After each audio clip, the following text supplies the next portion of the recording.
Alors, où est-ce qu'on en était sur nos euclidiens? Donc, produit scalaire, norme, c'est bon. Cauchy-Schwarz, inégalité triangulaire, c'est bon. On venait de voir donc les définitions de unitaires, orthogonaux, famille orthogonale, etc. Et on avait fait quelques exemples.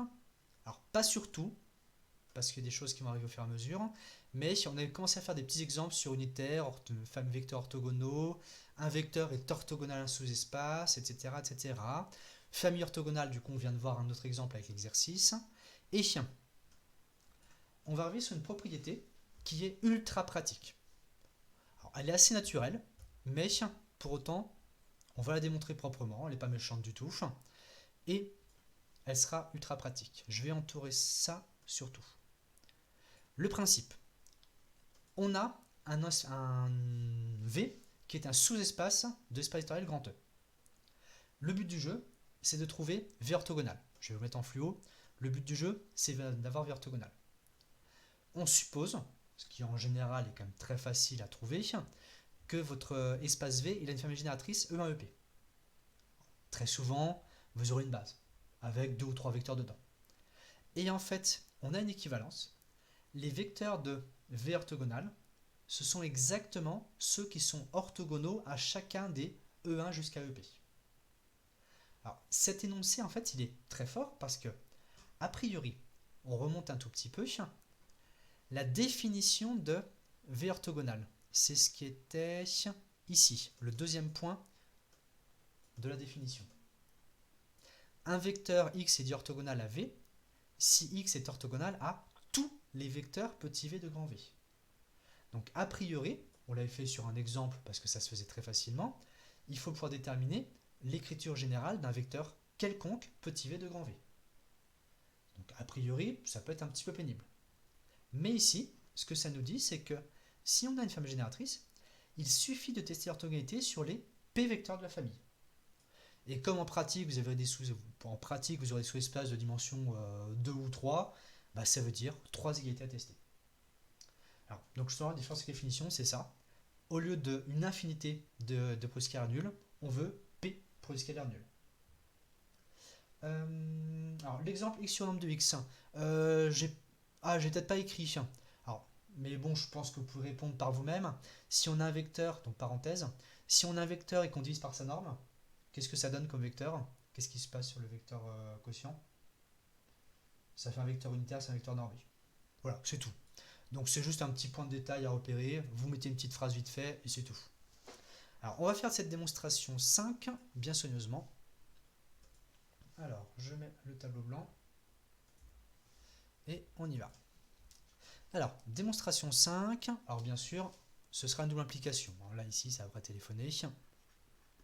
Alors, on pourrait, mais rappelez-vous, c'est comme je dis souvent, on pourrait presque s'en sortir par équivalence directe, mais vaut mieux une bonne double implication bien propre qu'une équivalence mal fichue.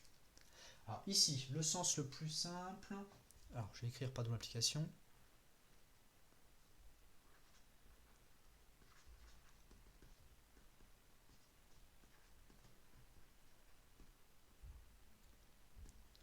Alors le sens le plus simple, c'est le sens gauche-droite. Alors si petit x, c'est comme ça qu'il s'appelle, ouais.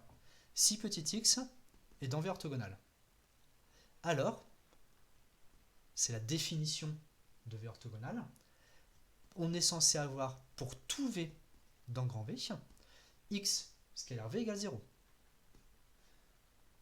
Comment j'ai dit pour les scalaires ici? Là j'ai mis avec une barre et des parenthèses. Donc, tant qu'à faire, je vais prendre la même notation. X scalaire V égale 0. J'insiste bien sur le pour tout V. En particulier, et voilà, c'est tout, sera réglé. Si c'est censé être vrai pour tous les V sans exception,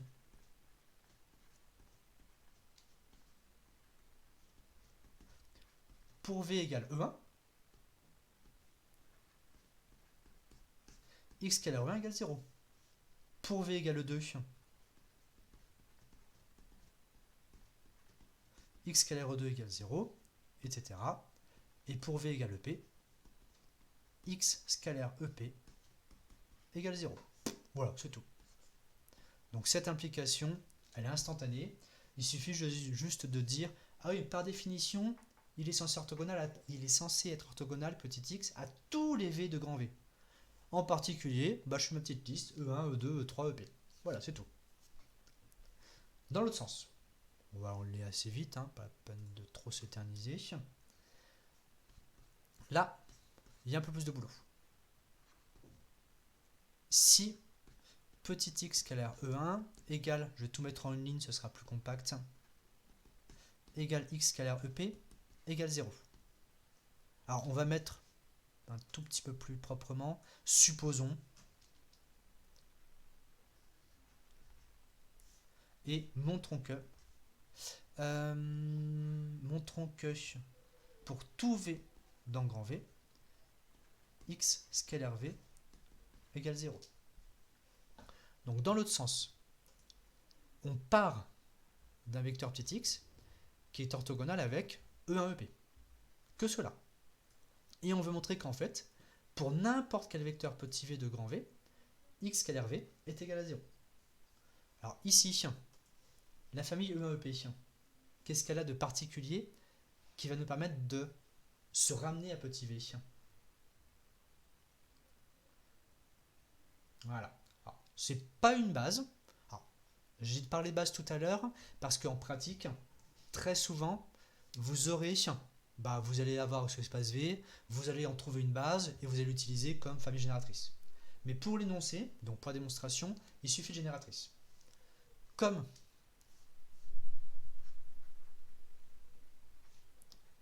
E1 EP génératrice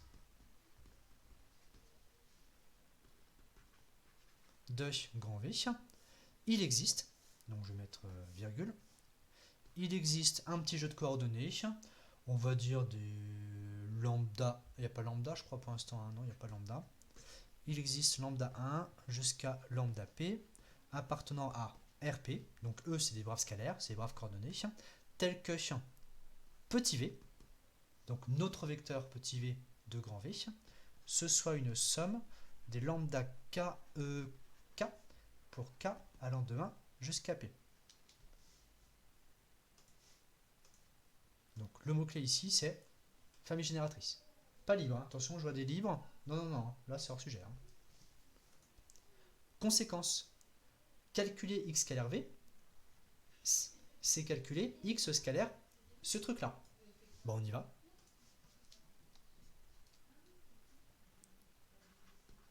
On va dire dès lors. C'est très joli dès lors, je trouve, comme conjonction.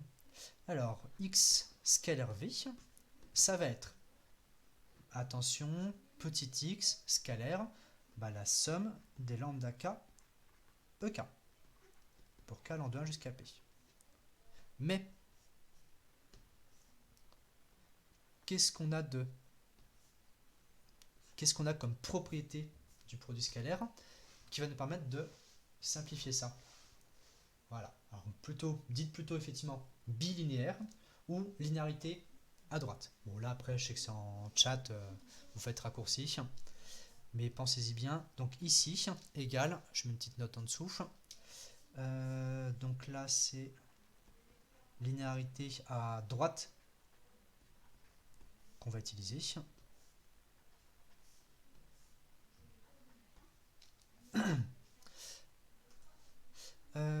On va avoir les petits scalaires, c'est lambda. Donc la somme qui va sortir, les petits lambda qui vont sortir, et à côté, x scalaire ek.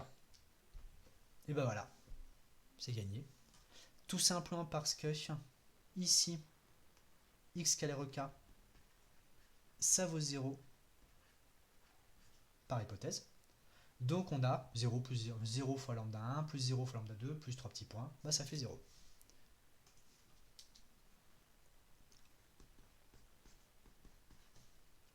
Et donc, ça termine notre démonstration 5. Je mets un petit conclusion ici. Et c'est gagné. Donc, c'est pas une démonstration très compliquée, mais elle est jolie. On s'appuie sur la définition d'orthogonale. Dans un sens, on a un truc pour tout V, on prend une valeur particulière. Dans l'autre sens, on utilise le caractère générateur de la famille pour écrire V comme condition linéaire. D'ailleurs, je l'ai pas souligné ce truc-là, mais oula. Pour écrire V comme condition linéaire. Et ensuite, la linéarité à droite du produit scalaire nous permet de tout décomposer. Est-ce qu'il y a des questions? J'attends 5 secondes.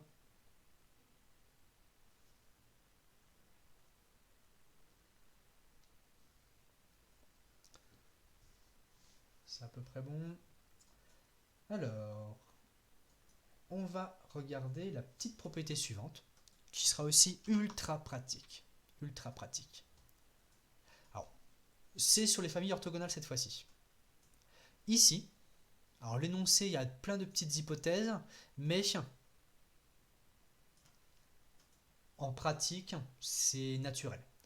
Si on a une famille, alors une famille finie, bon ça je l'ai rajouté parce que nous la seule chose qu'on sait manipuler c'est les familles finies, mais l'hypothèse clé c'est orthogonale. Et si tous ces éléments sont non nuls, alors cette famille, elle est libre. Tout simplement. C'est encore un énoncé du genre, vous vous rappelez pour les polynômes, on avait une espèce de petite propriété, alors je vais dire magique, mais c'était presque ça, qui nous disait quoi d'ailleurs? C'était quoi l'hypothèse clé sur nos polynômes pour garantir qu'on a une famille libre à la fin? Ouais, voilà. Qui nous disait, si on a une famille de polynômes de degré 2 à 2 distincts, et si vous vous rappelez bien, là c'était la même chose à l'époque, polynôme non nul, alors la famille est libre. Alors ici, c'est pas 2 à 2 distincts, c'est famille orthogonale. Par contre, en fait c'est un peu obligé, on doit supposer que les vecteurs sont non nuls. Alors, pourquoi? Il y a deux raisons importantes. Rappelez-vous, si un vecteur est nul dans une famille, libre ou lié?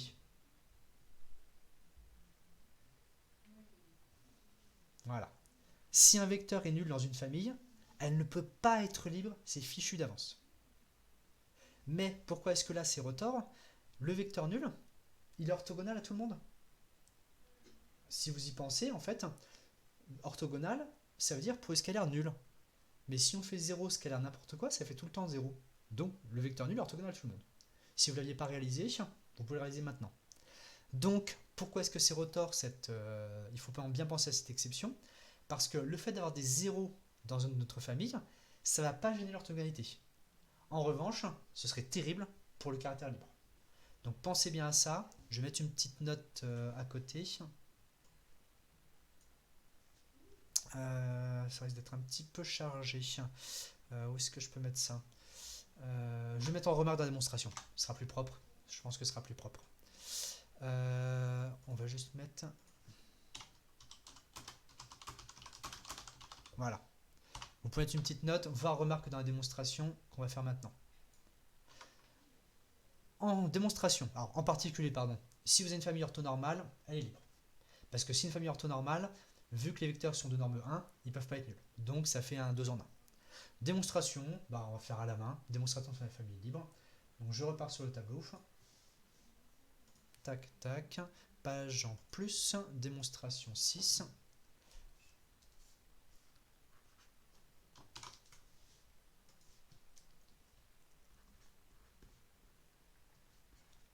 Alors la petite remarque, on va la mettre un petit peu en haut à droite, ici.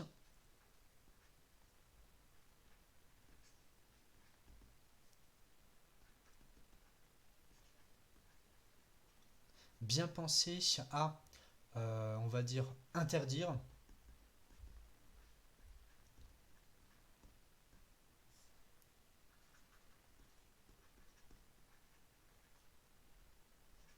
des vecteurs nuls dans la famille.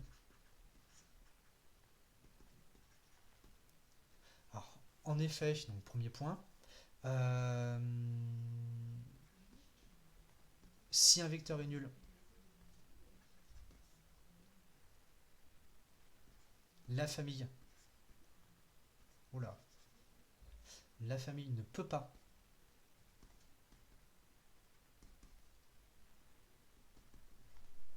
être libre. Alors, est-ce que ça dépasse un peu? Je vais le déplacer un tout petit peu.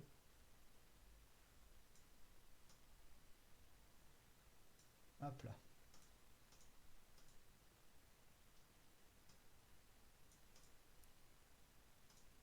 J'ai la barre de montée qui est restée là au milieu. Zoup. Voilà. Donc, si un vecteur est nul, la famille ne peut pas être libre, mais, deuxième point,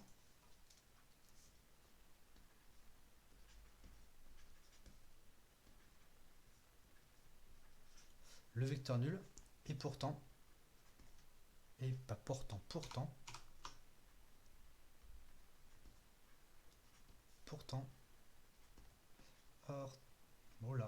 orthogonal à tous les vecteurs. Ça, c'est vrai en général. Voilà, je mets un petit trait de séparation. Pouf, pouf, pour cette petite remarque. Démonstration. Donc ici, le but du jeu, c'est, on veut montrer, est-ce que j'ai mis un nom pour les vecteurs? Non. Alors on va les appeler E1 jusqu'à P, pas peine de se casser la tête. Il n'y a pas de piège particulier sur notation. Donc soit E1 jusqu'à EP. Alors je me contente de mettre une telle famille pour dire une famille de noms comme dans l'énoncé. Montrons que E1 EP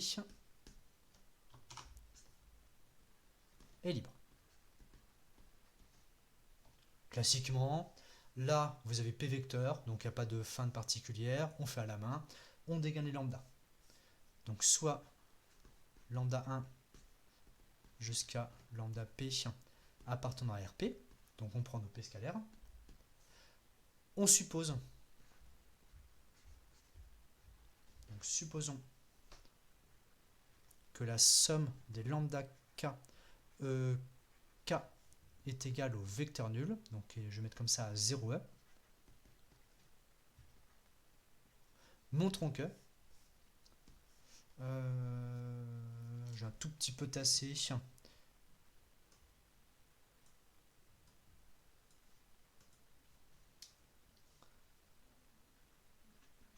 montrons que les lambda I, donc pour tout I, lambda I égale 0. Voilà, mise en place classique. Donc est-ce que jusqu'ici c'est bon par rapport à la remarque, par rapport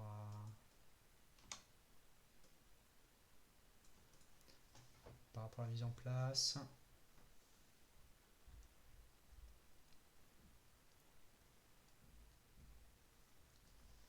Ça a l'air bon?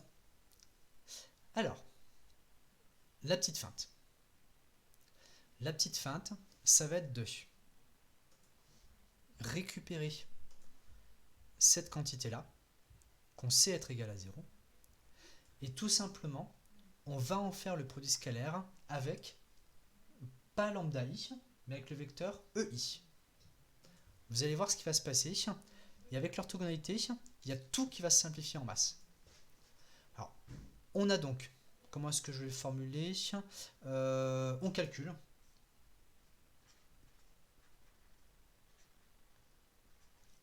Alors, je vais l'appeler, on va le noter étoile ce truc-là. On va le noter, bon, je vais mettre étoile. Donc ce sera un petit peu imagé, mais c'est pas grave. On va calculer étoile scalaire EI. Premier temps. Donc premier point, déjà, vu que étoile c'est le vecteur nul, étoile scalaire EI, c'est égal à vecteur nul scalaire EI, et le vecteur nul scalaire n'importe quoi, ça fait 0. Donc ça, première version, ultra simple. Ensuite, on va écrire, et là certains vont savoir comment ça se passait, on va écrire avec l'autre expression. de plus, étoile scalaire i, c'est égal à, en grande parenthèse, on remplace étoile par la somme. Donc on a la somme des lambda k ek, pour k allant de 1 jusqu'à p, tout ça scalaire ei. Attention aux indices, hein. Là c'est ek, l'indice muet de la somme, là c'est ei. Ici, je vais insister sur un tout petit truc, je ne l'ai peut-être pas mis, mais je vais réécrire là.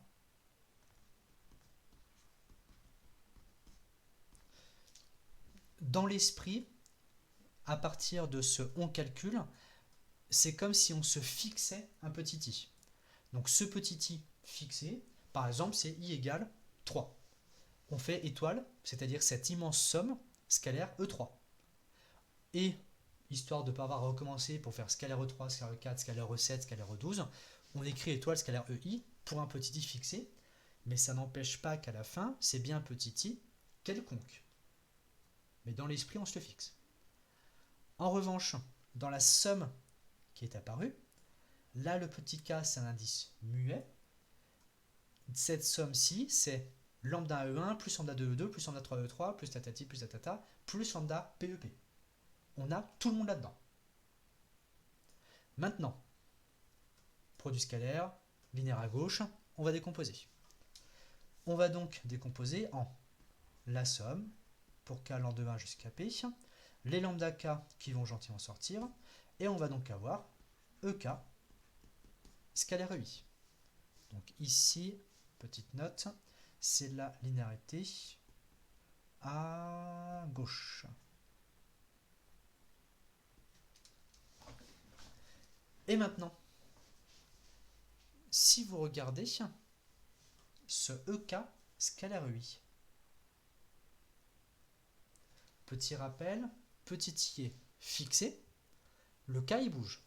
Donc on aura, par exemple pour ei égale 3, on aura E1 scalaire E3, E2 scalaire E3, E3 scalaire E3, E4 scalaire E3, etc. etc., etc. Qu'est-ce qui va se passer dans ces produits scalaires avec les hypothèses? Alors, 0, 0, alors, ouais, alors, tout le temps 0? Nul, mais pas pour tous. Ah, précision, voilà. Alors, par rapport aux indices, vu que pour nous c'est le petit i qui est fixé, il va rester ei scalaire ei. Mais effectivement, ce truc-là, c'est ce qu'on va mettre en dessous, c'est égal à 0 si petit k est différent de i. Conséquence. Ah mince, c'est quasiment l'heure. Je me dépêche. Conséquence, on va se retrouver avec 0 plus 0 plus 0 plus 0 plus lambda i ei scalaire ei plus 0 plus 0 plus 0. Finalement, ça c'est un coup classique, dans la somme, tous les termes sont nuls, sauf 1. On va donc avoir lambda i fois ei scalaire ei. Mais, si vous regardez bien, on a dit que cette quantité, lambda i fois ei scalaire ei, elle est égale à 0. Donc, troisième point, et ça va permettre de conclure, non, pas en rouge.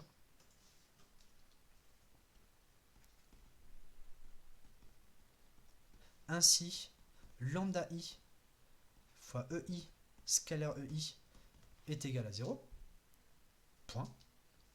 Et pour conclure proprement, comme, alors attention, nous on veut lambda i égale 0. Mais sauf que lambda i est multiplié par quelque chose. Donc, il faut vérifier que ce truc-là est non nul.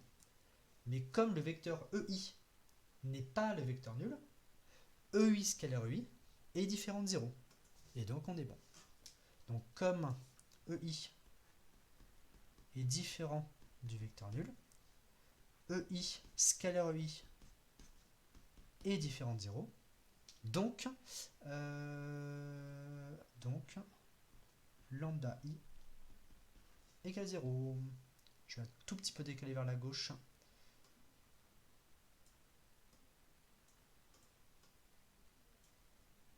Pour que ça soit un peu mieux à l'écran. Est-ce que ça passe? Ouais, et ça passe. Et bah on a gagné. Parce que c'est exactement ce qu'on voulait. Je réécris en dessous.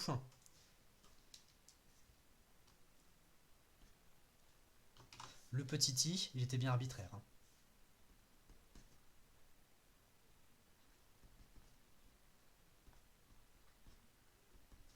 Donc, on a ce qu'on voulait pour tout petit i. Et donc, c'est gagné. Alors, est-ce qu'il y a des questions? Nanana, nanana, ça vaut pas 0. Alors, est-ce que la question est encore valable ou est-ce que celui du coup, c'est bon? Comment la somme se simplifie? Alors, en fait, dans cette somme, je vais l'écrire de manière un tout petit peu, pas schématique, au contraire, de manière étendue, si vous voulez. Bah là, il y a un espace vide. Comme ça, je pourrais écrire. A priori, on a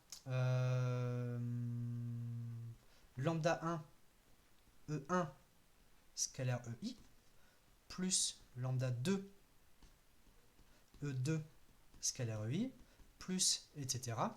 Alors, je vais la remonter un tout petit peu, histoire que ce soit un petit peu écarté. Voilà. Plus tout à la fin, lambda P, EP, scalaire I. Et donc, ce qu'il faut bien imaginer, on a une somme de P termes.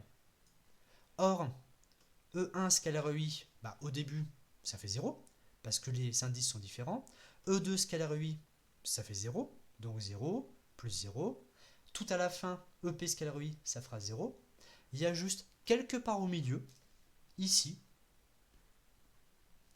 lambda I, EI, scalaire EI. Alors le jaune, c'était un peu... Non, là, c'est très moche.